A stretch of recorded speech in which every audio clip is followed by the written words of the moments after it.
তো আমি পূর্বে যেখানে একটা চার্ট দেখাইছিলাম ওখানে সালামিয়ার E8 গেট আছে E8, এখান থেকে E1 থেকে E10 পর্যন্ত এগুলো বুঝতে হবে যারা বিদেশ ভ্রমণ করবেন।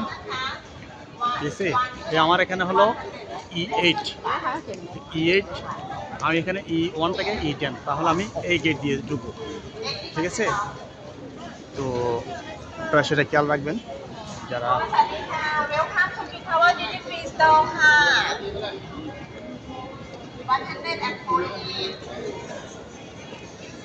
যেটা সব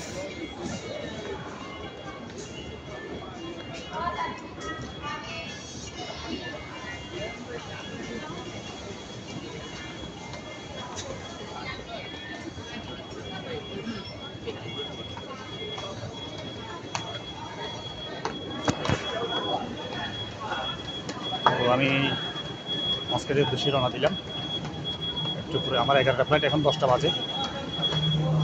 মস্কেটে আড়াইটায় পৌঁছবো, বাংলাদেশ টাইম 4:30টায়।